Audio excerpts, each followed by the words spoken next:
pretty sharply higher. You agree with that theory?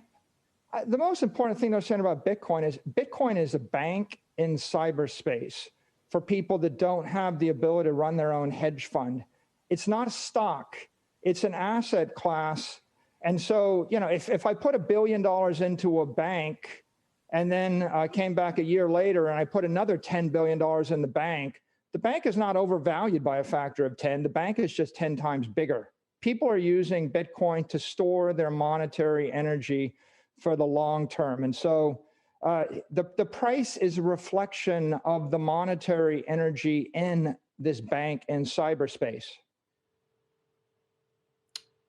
Hey, Michael, I just wanted to go back to a question about your holdings of Bitcoin personally and potentially the holdings of members of the board or executives in the management team. And the reason I raise this is I think there's a lot of companies now that are thinking about buying into Bitcoin, and yet there are employees and or board members who are either own Bitcoin already or buying in knowing perhaps that their company is going to buy Bitcoin.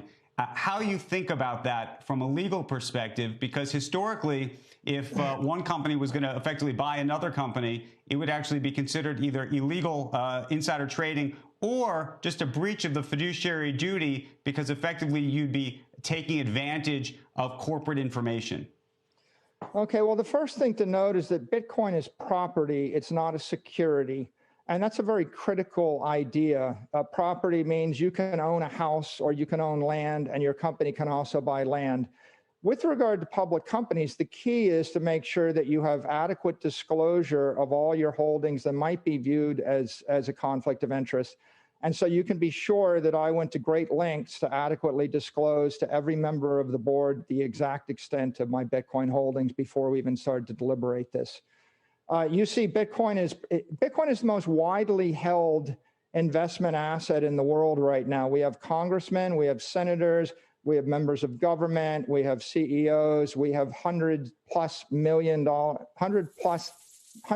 individuals out there that have it. You're going to find that lots and lots of people have this property. I think that whenever you're running an institution, be it a charity, an endowment, a government institution, a corporation, the key is to make sure that you're very transparent in your holdings before you enter into deliberation that might impact that company. Right. It's $1 trillion.